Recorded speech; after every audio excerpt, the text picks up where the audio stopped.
Баршаңызға сәлем, құрметті тыңдарманым. Сіздерге кезекті ой саларлық әсерлі әңгіме ұсынғалы отырмын.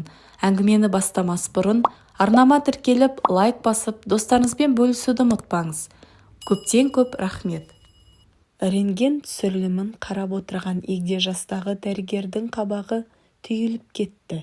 Жүзінде қиналғандықтың белгісі байқалды. Зәуре де жүрегінің қатты соғып, бойын бір қорқынышты сезім билей жөнелгенін сезді. Қарағым, 40 жылғы дәрігерлік қызметімдегі ең қиыны шарасыздықты айту еді. Бірақ айтамыз ғой, қызыңыздың дерті асқынған, ісік миға шауып барады. Ал бұндай дертке дауа табуға әлем медицинасының әлі күші жете қойған жоқ. Періштеңіздің мына жарық дүниеде аз ғана қалған өмірін көңілді өткізуге тырысып бағыңыз, деп дәрігер орнынан тұрды. Зәуренің айналасын қараңғылық басқандай болды. Қол-аяғы дірілдеп, дәрігердің қабылдау бөлмесіндегі орындыққа қалай келіп отырғанын да сезбеді. «Апа, су ішіңіз» деген хатшы қыздың да үні алыстан жеткендей.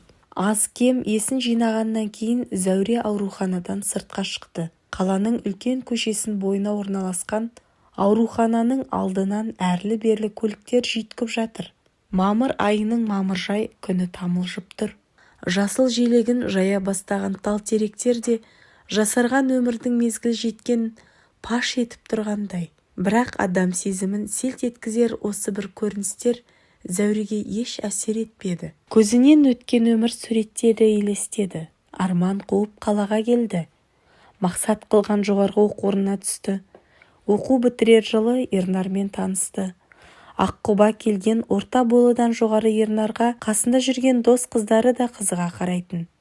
«Зәуре, Ернардай жігіттің етегінен ұстаған сен бақыттысың. Ертең шаңырақтарың сәбиге толып, қыз болса саған, ұл болса Ернарға тартсын. Біз жыл сайын шілдеханада болып, үйлеріңді босатпайтын болайық», деп достары риясыз тілектерін білдіретін еді. Иә, арман алға жетелейді. Ернар екеуі отау құрды.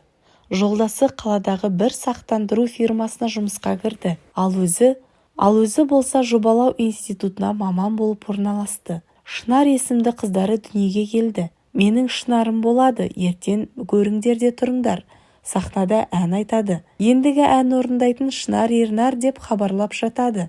«Сонда сендер, достар, гүл шоқтарыңды әзірлеп тұрыңдар» деген Ернардың қуанышты әзіл сөзі де Зәуренің құлағында әлі жаңғырып естіледі. Бақытты өмір жалғасып жатты. Ипотекамен алынған пәтер шек жоқ қуаныш болды. Ол кезде Шынар 5 жаста болатын. Тәп-тәтті қылығымен, сүйкімді даусымен балабақшадан үйреніп келген өлең тақпақтарын айтып, үйді думанға бөлейтін. Ернар: «Зәуре, ипотеканың ай сайынғы төлемін төлеу оңай емес. Уақыт асып кетсе пайыз өседі. Маған көліктерінің сақтандыру полисін алуға келген жігіттер пайызсыз қаржыдан көмектесеміз. Асықпай қайтаруға болады деп отыр. Соған бел будым, сен қалай қарайсың?» деді. Зәуре оған келісе кетті. Осы қаржы шаңырақтарының табалдырығына кіріп келе жатырған бақытсыздық екенін екеуі де сезбепті. Зәуренің әлі есінде. Арада 1 жыл өткеннен кейін Ернардың көңілсіз жүретін күндері басталды. Үнемі ойланады да отырады. Кейде: «Зәурешім, Шынарым, бақытты болыңдаршы. Шынарымның әр тілегі орындалсыншы» дейтін. Иә, дәл сол күн. Жұмыстан келіп үйге кіргенде Ернар Шынарды алдына алып отыр екен. Оның жүзінде бір нәрсеге бекінген ой тұрғандай.